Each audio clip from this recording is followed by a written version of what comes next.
यहाँ पे अपन लिखा था 1 लाख रुपए कि मुझे साल के एंड तक यानी 12th के एंड तक मुझे 1 लाख रुपए अपने खुद के बैंक अकाउंट में करने थे। सो अभी हुआ क्या है, जो मैं लॉ ऑफ अट्रैक्शन करता हूँ जो भी रहता है, सो जैसे कि जो भी मैंने लिख के रखा है यहाँ पे 95%, आपको शायद कैमरे में उल्टा दिख रहा होगा क्योंकि सेल्फी कैमरे से कर रहा हूँ। सो यस, 1 लाख मैंने क्रॉस कर लिए हैं। जैसे कहता है दिसंबर भी कंप्लीट नहीं हो पाया, इट्स लाइक 26 नवंबर और दिसंबर तो चालू भी नहीं हुआ है। सो ये सब हुआ है 10 दिन के अंदर। ये क्लिप आज से 3 साल पहले की, जब मैं ये सोच रहा था कि कैसे मैं 1 लाख रुपए कमाऊं और मैं उसकी वीडियो बना रहा था। हे, मेरा नाम आर्यन त्रिपाठी है, मेरी उम्र 19 साल है। आज मैं एक अपनी एजेंसी रन कर रहा हूँ, एक सेस प्लेटफॉर्म बिल्ड कर चुका हूँ जहां पे हम अपने क्लाइंट्स के लिए 248 करोड़ रुपीस का रेवेन्यू जनरेट कर चुके हैं। आज जो मेरी मार्केटिंग कंपनी है और जो सेस प्लेटफॉर्म हम बिल्ड कर रहे हैं उसकी वैल्यूएशन 50 करोड़ से ज्यादा की है। बट ये करोड़ों की बात आज से 7 साल पहले चालू होती है, जब मैं 12 साल का था। मेरे पापा एक सिक्योरिटी इंचार्ज थे, उनकी सैलरी उस टाइम 8,000 रुपए थी। मम्मी एक छोटा सा स्कूल चलाती थी जिसकी फीस 50 से 60 रुपए हुआ करती थी। 20-30 बच्चे पढ़ा करते थे, कुछ इतना बड़ा मैसिव स्कूल नहीं था। तो छोटी फैमिली थी, एक छोटी मिडिल क्लास फैमिली थी, बट सपने बहुत बड़े थे। मेरे आसपास के दोस्त 2-3 साल मुझसे बड़े थे, उनके पास कंप्यूटर हुआ करता था, मैं उनके घर पे देखता था, वो गेम खेला करते थे। मेरी भी बहुत इच्छा थी, बट कभी भी घर वालों से मांगने की हिम्मत नहीं हो पाई। मुझे पता था कि अभी मेरी फैमिली इतना अफोर्ड नहीं कर सकती है। बट एक टाइम आता है पूरे साल में, जो कि होता है बर्थडे, जहाँ पे आप घर वालों से कुछ मांगते हो। मेरे केस में ये होता था कि मैं साल में मैं कुछ भी एक बार मांगू, मेरे घर वाले मुझे दिलाते थे। तो मैंने इस बार हिम्मत करी और मैंने घर वालों पे बोला कि मेरे को एक कंप्यूटर चाहिए। घर वाले ने बात करी, एक भैया से थर्ड हैंड कंप्यूटर लिया, वो हमारे पास आ गया। कुछ उनकी बात हो गई कि 1-2 महीने में पेमेंट कर देंगे। अब मेरे पास कंप्यूटर आ चुका था, एक डब्बा सा कंप्यूटर था, बड़ा सा, जिसके लिए हमारे पास टेबल भी नहीं थी। तो हमने जमीन जो रहती ना, बिल्कुल नीचे बैठ के, तो वहां पे हमने पूरा सेटअप बना के रखा हुआ था। बट बिना इंटरनेट के कंप्यूटर अभी अधूरा था। उसी बर्थडे पे मैं अपने जो बड़े रहते हैं उनका आशीर्वाद लेने के लिए हम पैर छूने जाते हैं। उसके बदले हमें, बदले में तो नहीं बट एज ए जेस्चर, हमारे जो बड़े रहते हैं हमें कुछ पैसे देते हैं। तो मेरे दादाजी थे, मेरे ताऊ थे, मेरे चच्चू थे, तो सब मिला के मेरे पास 1,000 रुपये हो चुके थे। दूसरी सुबह 17 किलोमीटर दूर नीलबढ़, जो मेरा एक गांव था, उससे दूर जो भोपाल का मेन एरिया, वहाँ पे मैं पापा के साथ जाता हूँ स्कूटर पे पीछे टायर हुआ करता था, उसको पकड़ के बैठा हुआ हूँ। और मैं पूरा इमेजिन कर रहा हूँ कि कैसे क्या क्या मैं देखने वाला हूँ। ये वाला गेम डाउनलोड करूंगा, स्पेस दबा के लात मारेंगे, बहुत मजा आने वाला है, बहुत एक्साइटेड हूँ मैं। वहाँ पे पहुँचते हैं उस दुकान पे और मैं पूछता हूँ कि भैया नेट सेटर है? वो बोलते हैं 1,300 रुपये का। मुझे पता था कि सिर्फ 1,000 रुपये है मेरे पास। मैं पापा की तरफ देखता हूँ और पापा बोलते हैं कि चलो और दुकान पे पूछ के आते हैं। उतने में ही जो भैया उधर काम करते थे वो बोलते हैं कि भैया ये सबसे सस्ता वाला यही है। मैं वापस पापा की तरफ देखता हूँ, पापा 1,000 रुपये निकालते हैं और 100 रुपये और निकालने के लिए थे। अब वो क्यों निकालने के लिए थे और सोच क्या रहे थे, वो मुझे और सिर्फ पापा को पता था, क्योंकि हम 17 किलोमीटर दूर से आए। स्कूटर में पेट्रोल है, हम वापस जा पाएंगे नहीं जा पाएंगे नहीं पता। पापा 100 रुपये मिलाते हैं और बोलते हैं कि 1,100 रुपये हो जाएगा। तो अंकल भी बोलते हैं, जो वहाँ पे दुकान के मालिक रहते हैं, वो कहते हैं कि चलेगा। 1,100 रुपये दिए, हमने नेट सेटर लिया। और अब जो मेरा प्रोस्पेक्टिव था कि मुझे बहुत इंजॉय करना था, गेम खेलने थे, मुझे कोडिंग से हैंग करना था, किसी का पाइथन में बना के कंप्यूटर हैंग हो जाया करते थे वो करना था। अब मेरा पूरा प्रोस्पेक्टिव चेंज हो चुका है। अब मुझे सिर्फ और सिर्फ पैसा कमाना था कि आज के बाद अगर पापा को कुछ भी पैसा खर्च करना हो तो वो सोचे नहीं, चाहे लाखों रुपए वो खर्च कर दें, उनको सोचना नहीं पड़े कि क्या मैं इसको खर्च करूं या नहीं करूं। जस्ट नेट सेटर लेके आते हैं, अगली सुबह मैं बैठ जाता हूँ, क्योंकि रात को उस टाइम नेट नहीं चलता था, 3G का ज़माना हुआ करता था। रात को नेट नहीं चला, सुबह पूरा सेटल करा। सुबह मैंने सर्च करा how to earn money. YouTube बहुत टाइम ले रहा था लोड करने के लिए, तो डायरेक्टली गूगल पे सर्च करा हाउ टू अर्न मनी। वहाँ पे मेरे को मिला एक ब्लॉग जहाँ पे वो बंदा बोल रहा था कि मैं डेली 500 रुपये कमा रहा हूँ यूट्यूब से। मेरे लिए तो महीने भी 500 रुपये आ जाए बहुत बड़ी बात थी। वहीं पे मैं लग जाता हूँ, कैसे एडिटिंग करते हैं, कैसे फोटोशॉप चलाते हैं। वो कंप्यूटर पूरा डब्बा पड़ा हुआ था, उसमें इंस्टॉल करना ही सॉफ्टवेयर को एक बहुत बड़ी बात थी। जैसे तैसे सब चीज़ इंस्टॉल होती है और मैं वीडियो एडिटिंग करना चालू कर देता हूँ, मैं अपना चैनल चालू कर देता हूँ। ये कहानी चलती जाती है, 150 वीडियोस बना देता हूँ, टेक वीडियोस, जहाँ पे मैं बताया करता था कि फ़ोन में क्या स्पेसिफिकेशन है, क्या कौन से क्या लेना चाहिए। और जो मैं सीख रहा था कि वीडियो एडिटिंग कैसे करते हैं, वही मैं उनको सिखा दिया करता था। तो मैं सीखते भी जाता था और सिखाते भी जाता था। ऐसे चलता रहा और 150 वीडियोस के बाद मेरे एडसेंस अकाउंट में $7 थे, 490 रुपए के करीब। जो कि मैं खुश था कि ओके, 500 रुपये जो सोचा था वो चीज़ आ चुकी है। बट अब मैं ये सोचता हूँ कि मैंने ये 490 रुपये कैसे कमाए, यूट्यूब ने 490 रुपये मुझे दिए कैसे हैं। तो मैं वापस सोचने लग जाता हूँ और मैं फिगर आउट करता हूँ कि एक ब्रांड रहता है, जैसे कि आपने ये वीडियो देख रहे होगे, इससे पहले आपको एक ऐड आया होगा। एक ब्रांड यूट्यूब को पैसे देता है, यूट्यूब 45% कमीशन अपना रखता है, 55% क्रिएटर को देता है, बहुत सारी चीजें करता है एक ब्रांड, बट वो तब भी पैसे कमा रहा है। तो मेरे दिमाग में ये हिट हो चुका था कि अगर मुझे जिंदगी में कभी भी पैसा कमाना है, एक अच्छा मोटा पैसा कमाना है, तो एक प्रोडक्ट और सर्विस को मुझे बेचना सीखना पड़ेगा। जो मेरा एक टैग चैनल था, उस पर मैं वीडियो डाला करता था, उस पर मेरे 5000 सब्सक्राइबर थे और मेरे लोकल एरिया में लोग जानने लग गए थे, क्योंकि ये जियो का जमाना नहीं था। ये जियो से पहले का जमाना था, जहाँ पे 5000 सब्सक्राइबर भी होना एक सेलिब्रिटी वाली फील थी। वहीं पे एक दिन मैं आ रहा था अपने स्कूल से, मैं उतरा चौराहे पे और चलते रहा, तो एक भैया ने बोला, और बाबा कैसे हो? तो वहाँ पे मुझे बाबा बाबा बोलते थे, कैसी चल रही है वीडियोस? तो उन्हें एक चीज़ बोला, बाबा कितने पैसे कमा रहे हो? तो जस्ट मैं उनको समझाता हूँ कि पैसे ऐसे रहते हैं कि ऐड जितना आता है उससे पैसे कमाते हैं, क्योंकि उन लोगों को यही लगता था कि सब्सक्राइबर जितने होंगे उतना पैसा कमाओगे, हर महीने पैसा आएगा। थोड़ा सा समझाता हूँ और वहीं पे मेरे को एक पॉइंट हिट होता है कि मुझे एक सर्विस या प्रोडक्ट बेचना था। अभी तक मैं बहुत सारी मार्केटिंग वीडियोस देख चुका था कि कैसे किसी को पिच करना है, क्या सेल करना है, और उसी टाइम में बोलता हूँ, भैया आप भी वीडियो बनाओ ना। वो एक्साइटेड हो जाते हैं, बाबा कैसे करें अपन? तो मैं उनको बताता हूँ कि मैं शूट कर दिया करूँगा, एडिट कर दिया करूँगा। अब इस टाइम पे ना मेरे को कैमरा चलाना आता था, ना मेरे को म्यूजिक वीडियो एडिट करनी आती थी। अभी तक मैं सिंपल सिर्फ ट्रिम और जस्ट चिपका दिया करता था वीडियोस को। मैंने जस्ट अपॉर्चुनिटी आई और उसको ले लिया। आपने बहुत बार सुना होगा कि आपके पास अपॉर्चुनिटी आए उसको मना नहीं करना चाहिए, जस्ट आप पहले उसके लिए हाँ कर दो, उसको सीखने के लिए काम चालू करो। होगा तो ठीक है, आपको पैसे मिलेंगे, नहीं हुआ तो आपको कुछ लर्निंग तो मिलेगी। बस वही मैंने दिमाग में लगाया। मैंने बस उनसे बोला कि आप आ जाना और एक कैमरे की जुगाड़ कर लेना कि जिससे शूट करना है। तो वो सब उनके पहचान थी, वो चौराहे पे बैठा करते थे, तो चौराहे वाले भैया आपको पता ही है सब जुगाड़ू होते हैं, वो ले आए और हम सैटरडे और संडे शूट करने जाते थे। अब जो पहला शूट था उसमें मेरे को पता भी नहीं था कैमरा कैसे चलाना है, तो मैं साइड में वीडियो देख रहा हूँ कि हाउ टू ऑपरेट निकॉन क्योंकि मैंने कैनन का कैमरा चलाना सीखा था और भैया जो लेके आए थे वो निकॉन का था। तो मैं वो देख रहा हूँ कि कैसे शिफ्ट करना है। अब बहुत सारी गलतियां भी हो जाया करती थी, तो स्टार्टिंग की कुछ वीडियोस मेरी गई हैं कि ब्लर आई है, वो फोकस नहीं हो पाया है।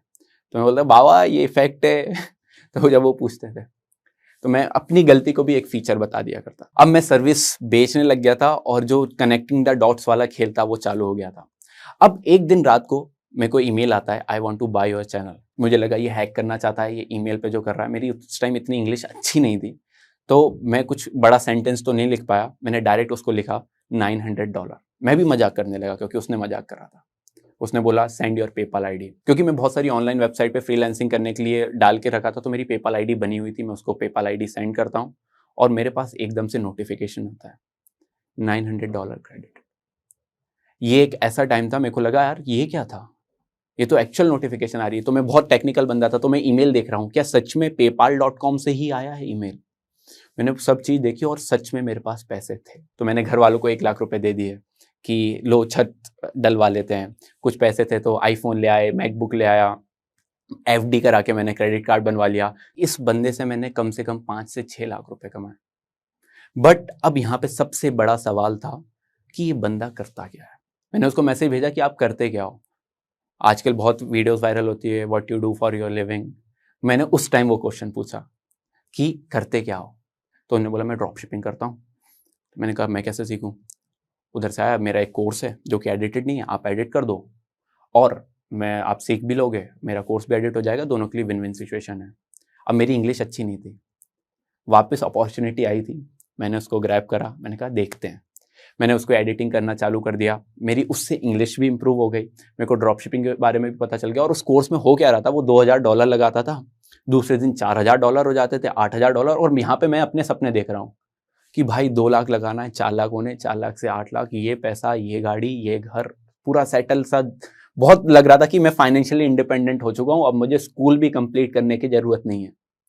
यही होता है। 3 महीने बाद मेरे को अच्छे से याद है कि 22 जनवरी थी, मेरी मम्मी का बर्थडे था। उसी दिन क्या होता है कि हमारा जो कॉलोनी है, उसी दिन वहाँ के उस मंदिर की स्थापना हुई थी, तो वहाँ पे हम लोग भंडारा करवाते हैं। तो मैं भगवान के मंदिर में गया हूँ और वहाँ पे बोल रहा हूँ कि अच्छा जाए और जो भी प्रॉफिट होगा 1% मैं आपको दूंगा। और फिर मैं जैसे ही उठाऊँ मम्मी से बोला हूँ कि मम्मी देखना अगले महीने अपन कार लेने वाले हैं। तो मम्मी कभी ऐसे डीमोटिवेट नहीं करती थी, मम्मी ने बस स्माइल करी, चलो अच्छा है, हो जाएगा।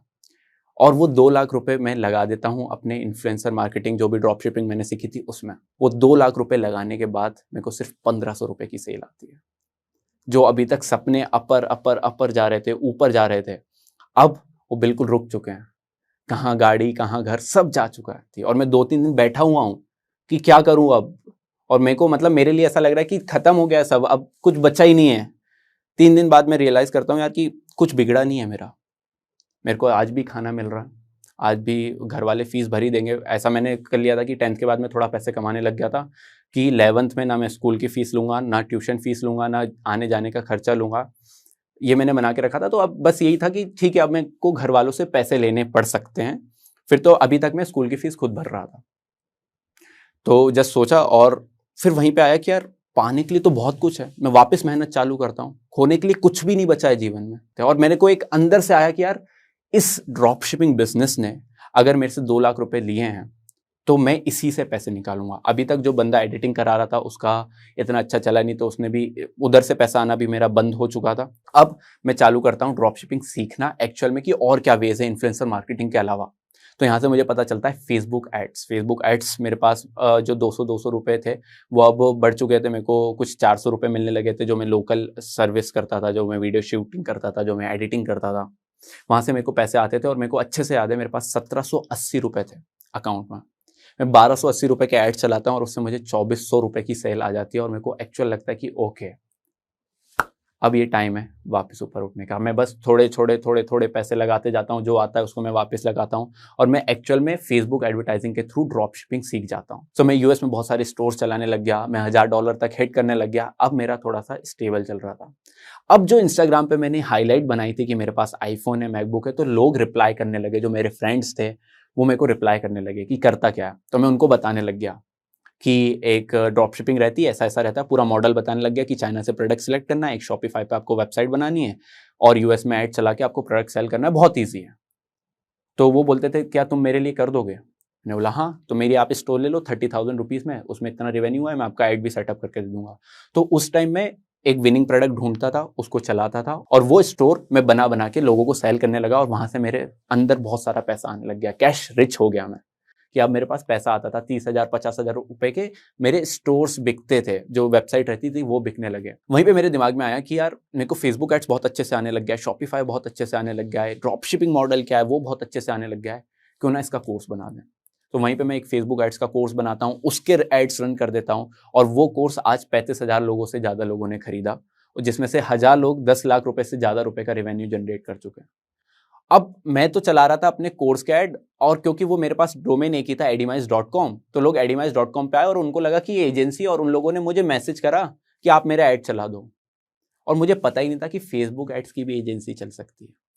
जो ऑडियंस थी उसने ही मुझे बताया कि मेरी पावर क्या है, आप किससे पैसे कमा सकते हो।